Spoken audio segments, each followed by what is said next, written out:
Well, it's been a couple of years since it has been on the air, but there's a great radio program. I guess it's in a new version now of the Prairie Home Companion, but Garrison Keillor for years was the person who did this radio program, and he took a retirement kind of in the middle and realized how deeply he was invested in it, so he came back and did the show for several more years, and now has fully retired. But Garrison started the show, and it's our family, we ended up always listening to it on Sunday afternoons when we lived in Pawnee. We would make a trip, like on a weekend like this. After worship, we'd go home, get changed, we'd get in the car, and start the 100-mile trip from Pawnee to Oklahoma City to come back and visit family. And so on that 100-mile trip, we would listen to Garrison Keillor, and he would tell the stories that he did in the Prairie Home Companion. They'd play music and all kinds of things, but had such a vivid way of telling us about a little town. And you remember it, the town was Lake Woe Be Gone, the little fictitious town in Minnesota. And he would tell us the stories of the people who were there. Remember the closing line, if you ever listened to the program? It's where the women are strong, where the men are good looking, and the children are all above average. So, and what a good place to live, The women are strong, the men are good looking, and the children are all above average. And so he would spin these stories, and the stories would always revolve around, and the town would revolve around the life of the Lutheran church, and whose members were of typical Scandinavian background, and deeply devoted and deeply riddled with guilt and wrapped by worry. And so their whole life was full of this sense of guilt and a sense of worry, and never able to kind of get out of it, or never able to quite live up to their name of Woe Be Gone. They just couldn't be free of that woe that was in their life. Kind of a classic Americana story in the way that it was told, and told in such a way that makes you feel good and never want to quite give up. Because if you could see these people wrestling to find meaning in their life, you could too in your hometown. And so, we would listen to the stories, and we would get kind of cheered up by the messages that were there. Reason I mention that is because in our scripture today, we find the disciples feeling woeful. They're kind of down in the dumps. I'm not sure if they know why exactly. It appears that Jesus is talking to them about his leaving. And he's talking in such a way that he knows that he's headed toward the cross, his death and resurrection that are to come. But he's trying to explain it in such a way that they will be ready whenever it comes. Of course, they can't really grasp what he's saying. But they know there's something sad in what he's talking about, that he's going to go away, and then will return to this place that he's prepared for them. And then there are many mansions, many dwelling places. There'll be a place for each of you. But the feeling of loss is something they feel strongly in their life. They feel woeful. And so he's giving them these words of encouragement. Do not let your hearts be troubled. Let them be lifted up. Let your woe be gone, in essence. And it's a word of encouragement that he's giving to them. Thomas, doubtful about it, he says, well, where are you going? Just tell us where you're going so we can go too. But he doesn't quite understand, and Jesus is having a difficulty helping them understand it. Philip is, just show us the Father and we'll be satisfied. If you just show us, then we can feel like we understand.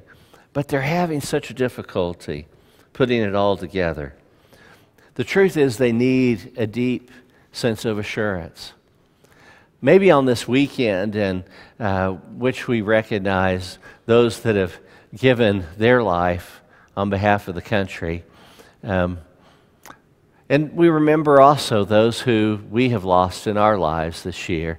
Maybe there's a bit of us that feels a bit woeful, a bit sorrowful today. And we need to find courage in our life to be lifted. Not that the sorrow's not real, the loss is real, but we don't need to stay in that place. We need to feel the emotion of loss, but then celebrate the joy of life and of living.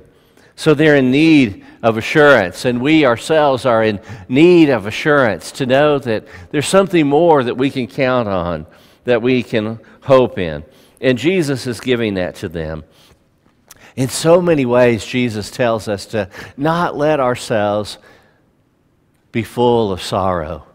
Consider the lilies of the field. Don't let yourself be worried about your life. If God cares for the lilies of the field, and look how beautiful they are, then how much more will God care for you?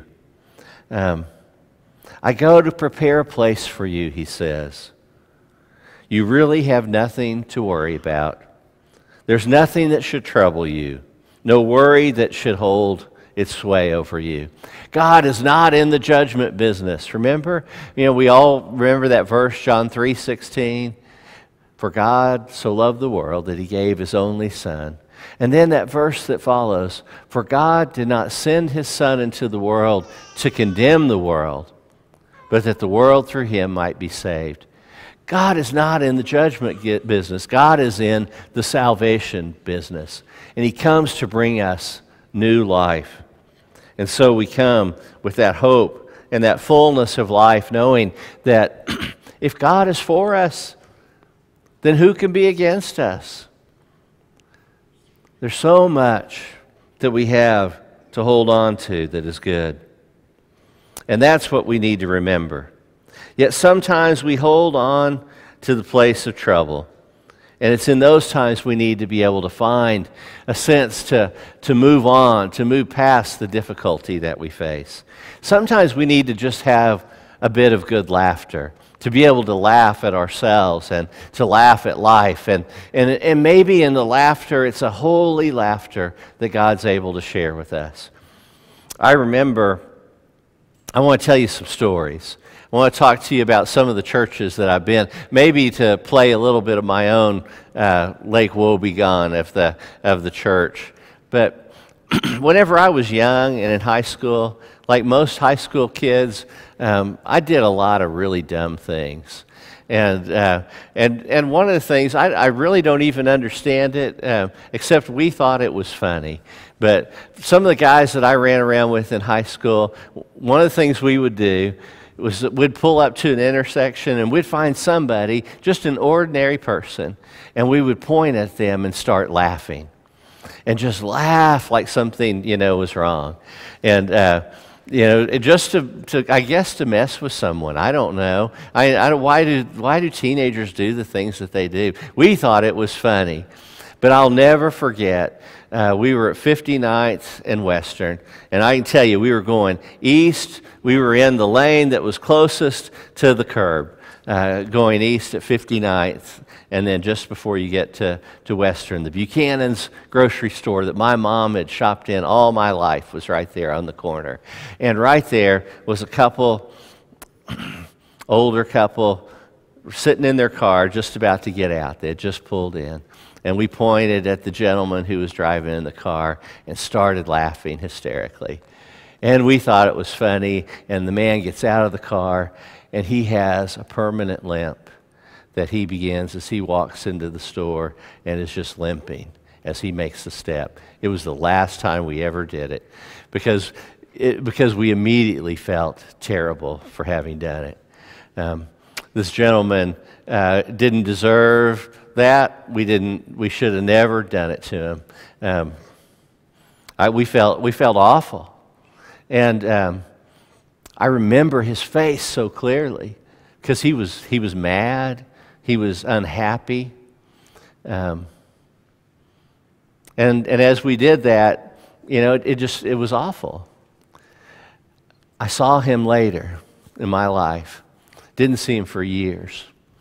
I'd been to seminary, was getting ready to graduate, was coming home to get ready to come home to serve in my first appointment in the church. And I had made an appointment to meet with the district superintendent who served in the South Oklahoma City district that time. His name was Charles Wells. And I go into the room to meet with my district superintendent, and would you know, it was the same man. The same man, Charles Wells, my first district superintendent, he had a limp that he had had all his life. And I felt awful. I felt like, okay, this is God's revenge, to bring it all the way back around. Because I could not ever in my life get this man's face out of my head. And here he was, right before me, my boss, as I'm coming to hopefully serve my first church. I'm just lucky he didn't remember. I mean, I never told him what, about, because if I'd have reminded him, I'm just afraid what might have happened, But now I can look on it and I can laugh about it. But at the time, I was mortified. I could not believe it. I couldn't believe it. And I think God was laughing all the time. And I think Charles would have found, he'd have really actually found it hilarious. Charles and I fought the whole time he was my superintendent because I was young and thought we should reform everything. He was old and thought we should keep it exactly as it is. And we fought, and I think he respected me because I was willing to stand up from time to time. And in fact, I thought we had left things when he retired pretty well, because whenever I'd come back to Oklahoma City to serve and he was living at Epworth Villa, the first week that I was there serving at Wesley, he gave me a call and invited me to come out and preach out at Epworth Villa. And we actually got to where we had a pretty good friend-to-friend relationship after all of it was over. But it was a little scary going through that. The church does funny things to us, and we live out the expression of our faith in the church in lots of different unusual ways. I remember a story, first church I was serving at Penn Avenue, and there was a family that came into the church, was in deep poverty, a couple with 5 children, all very young, not working, did not have any source of income. It was really hard for them. And we did lots of things we could to help out. One of the things we found out is he couldn't, Oklahoma City's not very friendly if you don't have a car. It's hard to get anywhere. There are buses, but they're very few, and they're not as reliable as you would want.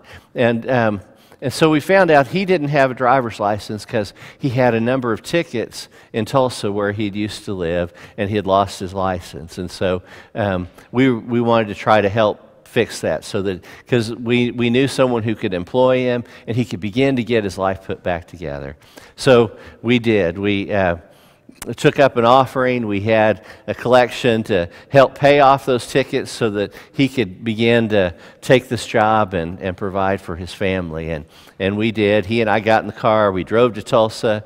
When we got there, it actually was more than what I had, and I was feeling pretty uncomfortable. And the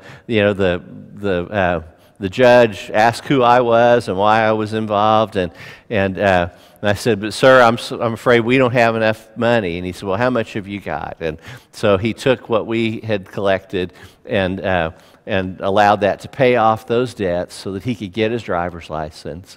And he did. He got his driver's license. He took the job, began working, and I'll never forget because everybody in the church was so proud. And he went out and they bought a car. And the car that he bought was a used Cadillac. And everybody in the church who had worked hard to help them get this far.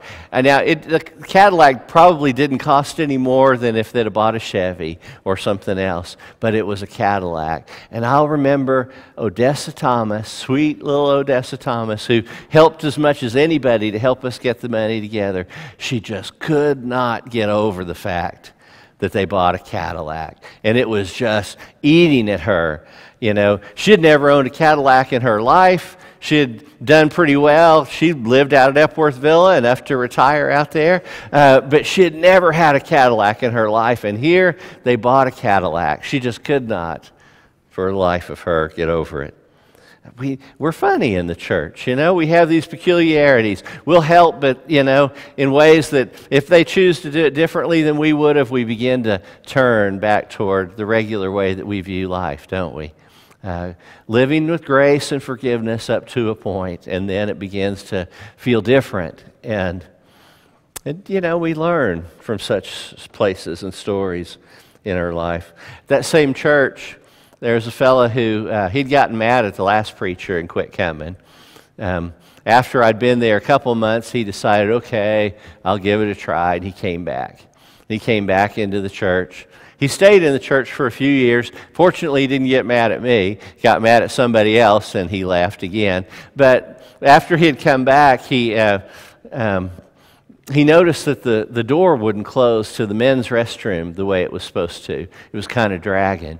And so he came up Monday morning with his screwdriver and a sack full of tools, and he tightened the screws in the hinges in that door frame. And what do you know? The door would close perfectly.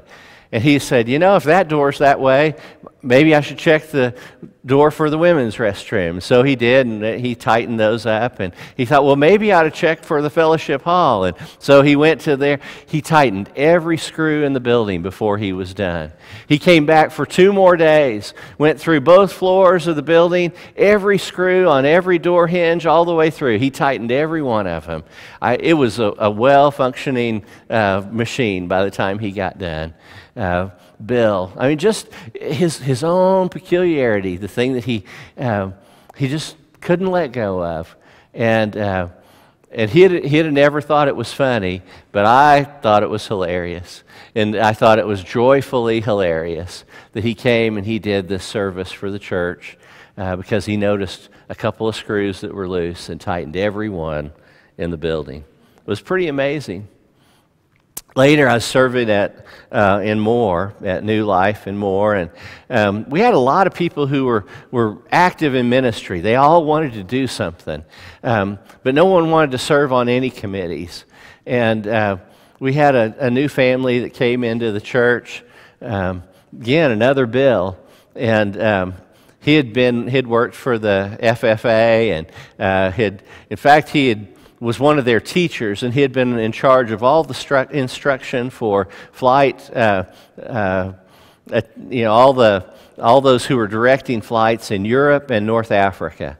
And so he was stationed in Brussels and was overseeing all their instructional work there. Retired from there and then came back. He had served in several overseas locations. Person who had gift and intellect, and we really needed someone in our staff parish relations committee who knew how to deal with staff people and work together. And I asked him if he would serve on it, and he said, Scott, I've done that kind of stuff my whole life. That's the last thing in the world I want to do. He said, here's what I'll do if you'll let me. He said, I will take charge of keeping the flower beds and the grounds of the church up if you let me do it. And he would. Every Friday he would come and he would spend 4 or 5 hours, and he would literally get out at 104th and Santa Fe and sweep the gutter and the curb all the way around the property to make sure that it was in beautiful shape. And here he was, this person who could have done, so many different things, but that was how he chose to serve, in the most simple way, the humblest way. He had served in Indonesia before, and he said none of the Americans there did any of the yard work around the places. And so one day he had this big brimmed straw hat on over, and he was out working outside, and one of the locals came up and began to speak down to him as a servant, who would be there working, and he turned and looked up, and the person was mortified because, he head of household, and they were speaking to him like he was a servant, and here it was their boss that he was speaking to so negatively. He loved that kind of thing, to see how life could turn.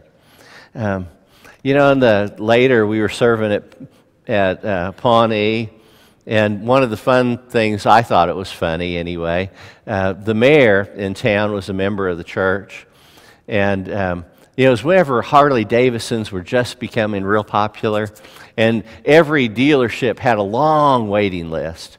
Well, as the mayor, they could order what they had was a highway edition of the Harley Davidson that municipalities could order. So he and two of the city councilmen decided, well, we'll order it through the city, and then we'll pay for them. And then we can get them that much quicker. The only problem is they came in black and white, and so they had to be painted, other colors the way they wanted them. So they ordered them through the city. Some of you might remember this. It ended up being on the front page of the Oklahoman, and first people heard that they'd done it, they thought, oh goodness, they used the city money to do it. No, they'd paid for them, but they did order it through the city. It was improper. And so they were all decided they'd step down from office. And Elsie, who was the mayor, he decided, well, he would run again for office. He was elected by 80%, a bigger landslide than he had been the first time, to come back into office. Nothing had been done that harmed the city financially. It was wrong. He knew he did something wrong. But he, of all those guys, everybody else got scared and sold their Harleys as soon as the scandal broke, but he kept his, and he kept it all those years. I, just thought it was, kind of a funny story. This person who was served in the church and such a big part of it. The time I think I felt like I got the most in trouble in a church ever was when I was serving at Wesley. And I think I've told you this story once before. When we were there, it happened kind of fast, but the fellow who was the son of the president of OCU was working as a producer for a movie, and it was a vampire movie. And they needed a church to shoot some scenes for the vampire movie, and asked, because Wesley's big, beautiful Gothic church seemed to fit the bill well. And we just had a couple of days to decide. There wasn't any way to really ask everybody in the church what they thought about it. And I thought, vampire movie, sure. Okay, let's do it. And so we even had many of the people who served as extras in the movie, including myself. I carried a casket in a funeral service that took place in the movie.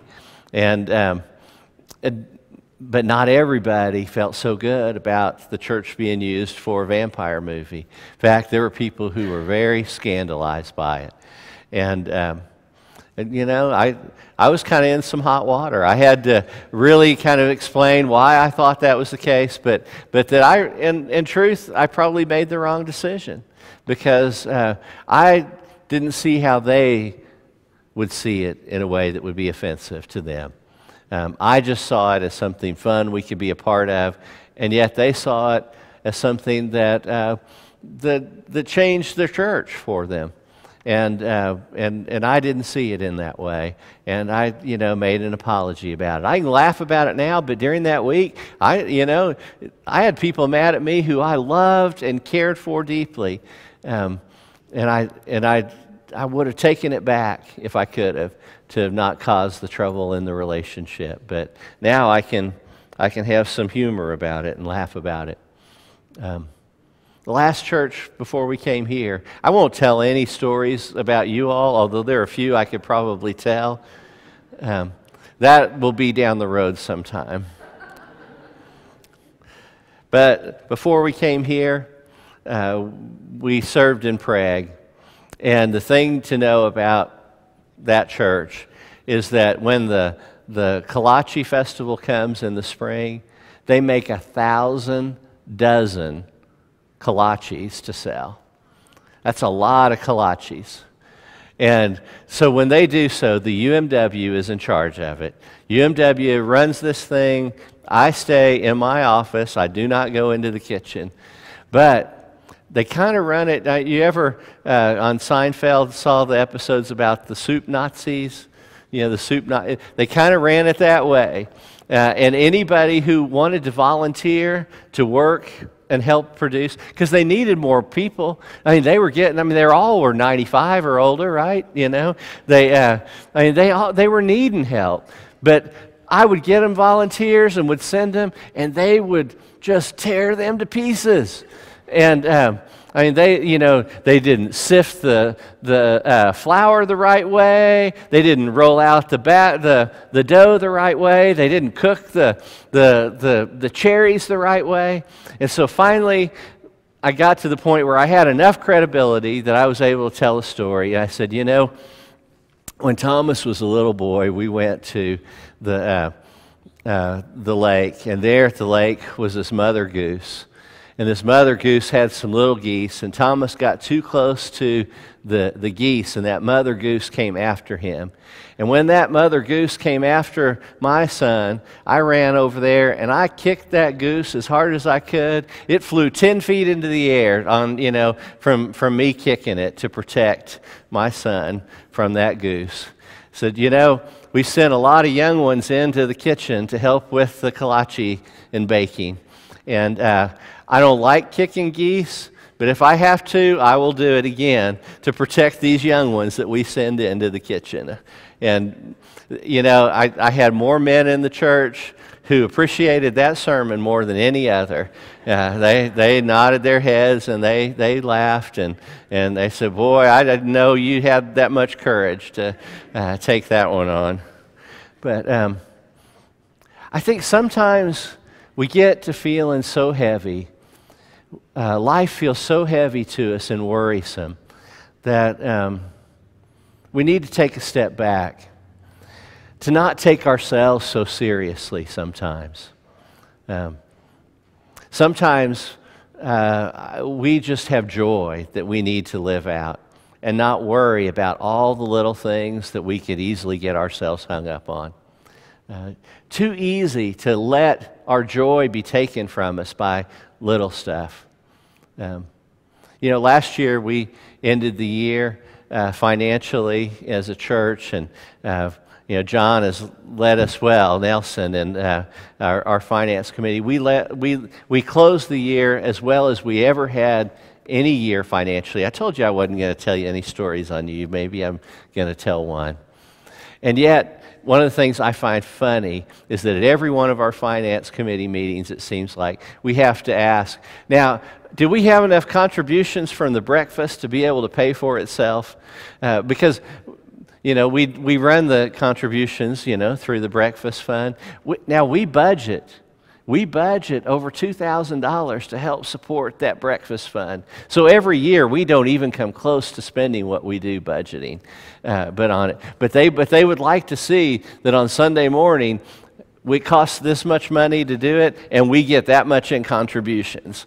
And we'll talk about $10 or $15 that might be different. And we ended last year $60,000 in the black, but we spent all this time talking about $20. $100, here and there. It's so, and we can focus on little things that are not the essentials. And I'm not trying to pick on anybody. I think I just have a fun time when we get to that place. And I think now we kind of do too, as a committee, when we see ourselves talking about it. But it's funny how we can sometimes get focused on the things that are of little consequence and give away our joy. We forget to live with happiness and joy because God has set us free. We have been set free. Jesus has provided us with all that we need. He says, let your woe be gone. Do not let your hearts be troubled. Do not worry about such things.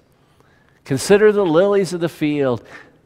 They don't have a worry in the world because God takes care of their every need.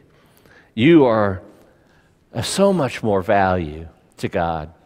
Why would you let your heart be so worried by things that are not worth giving your life to? Let yourself be full of joy. Let yourself be full of laughter so that you can live your life not with bitterness, but with joy. What is it that's troubling your heart? You can let it go today. You can let it go right here. The one who's willing to carry all our burdens is willing to take whatever it is that's worrying you so that you can live life joyfully. There's too much good to celebrate, to miss out on it because of what you're holding on to. Amen.